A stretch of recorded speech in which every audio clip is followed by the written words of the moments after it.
Jesus Christ. Today we got the key to the 700 horsepower Aston Martin DBX 707. Yeah, that's right, 007's 707. And today we're gonna take you on some amazing roads to show you guys what the capabilities are of this 700 horsepower beast of an SUV. Driving the DBX 707 on some of the coolest roads in the world.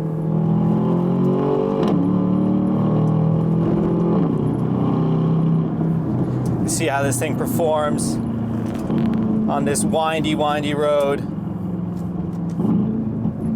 Got to be careful on here though, of course.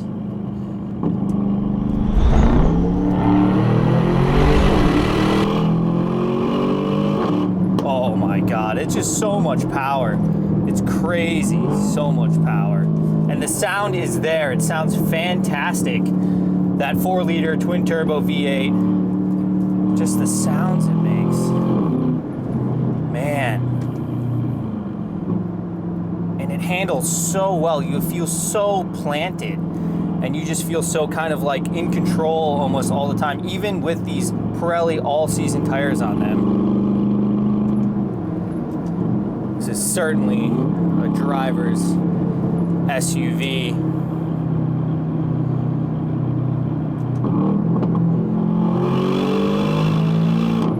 Oh, jeez. I gotta say, I mean, this thing is just so much fun. Taking these corners at speeds. And then the brakes. Oh my God, these are some of the best brakes I've ever experienced in an SUV.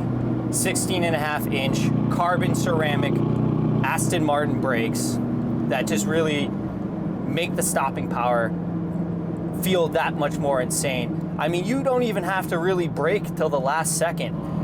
Me and my friend Thomas were driving this car yesterday, and you think you need to brake, and then, you brake really hard, and you're at least 50 to 100 feet away from where you wanted to pick your braking point, or if you're coming to a complete stop. It's just that powerful of a brake system.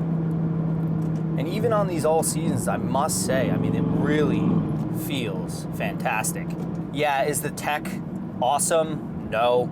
Is it ancient? Kind of. Do I wish it had a touchscreen? Yeah. But do I really care at the end of the day with this type of driving experience? It's just so pure.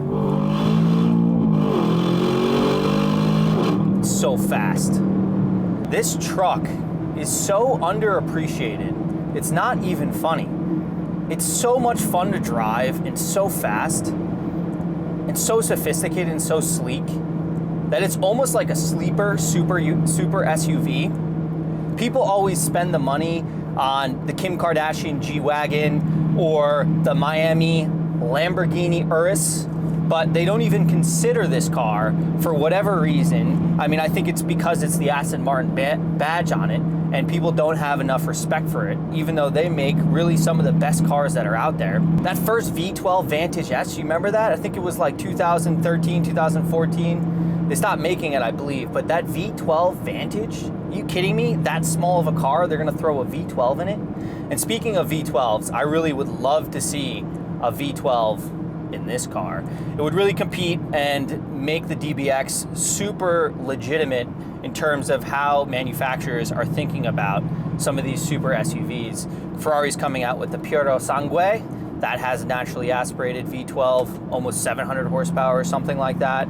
I mean, honestly, like, that car deserves a V12. This car deserves a V12. You heard it here first. I hope they come out with it. I'm calling it, and I think they will.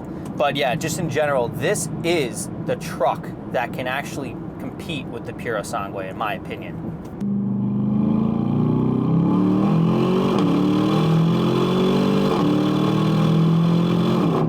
So fast. And the steering is also so linear. It's crazy.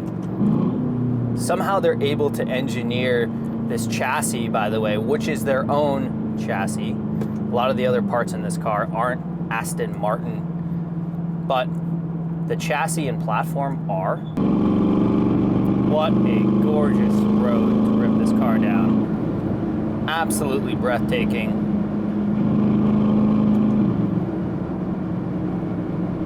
Honestly, I'm just so impressed by this car's capabilities. Is the ride quality bad? No, absolutely not. Is it as good as a Bentley Bentayga Speed? No. Is it better than a G-Wagon? Yes. Is it faster than a G-Wagon? Yes. Is it more luxurious than a G-Wagon? Arguably, but probably. If you love leather, this is your car. There's more leather in this car than any other car I've ever seen in my entire life. Leather everywhere. Leather on the door handles, leather on the top coat hanger. The umbrella holder is made out of leather. The top cover trunk thing, whatever that's called, that covers the top of the trunk or whatever, that is made out of leather. There's leather up here. There's leather down there. The speakers are wrapped in leather. Even the fold out, sun visor is set in leather. Even the little side thing majig. Actually, this is Alcantara, but you get the idea. It is a leather box, basically. And if you love leather, this is your car. Leather lover. Now, is it a little quirky, this car? Sure. Yeah, a little quirky. The trunk thing, the no touch screen, no heated steering wheel for whatever reason.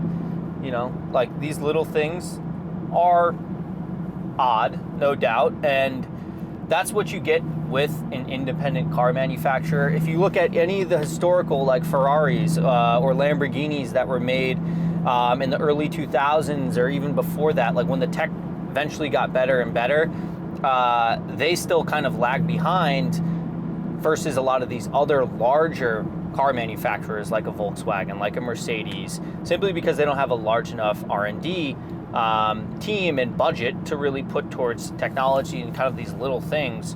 But where they spend most of their time and money is on the actual driving experience, because that's what an SUV like this is designed to do. Deliver that ultimate, pure SUV-like driving experience.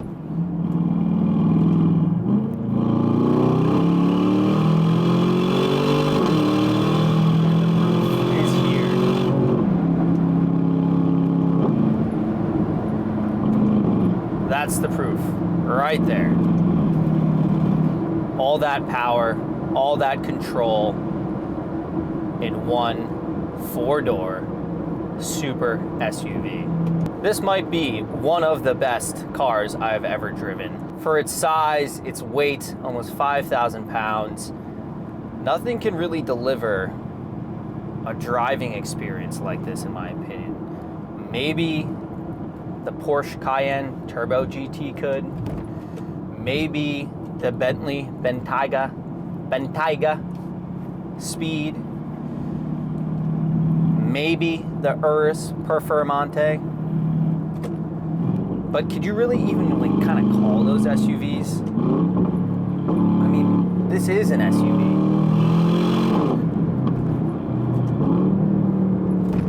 Those kind of miss the mark. This doesn't. If you guys like content like this, it would be awesome if you subscribed. I put my heart and soul into these vehicles just to show you exactly what it's like to pilot them, and I give an honest review. No manufacturer is telling me what to say or what to bring up or how to say it. So, that being said, would really appreciate your subscription. I do feel like James Bond driving this thing, and I must say that I love it. Absolutely love it.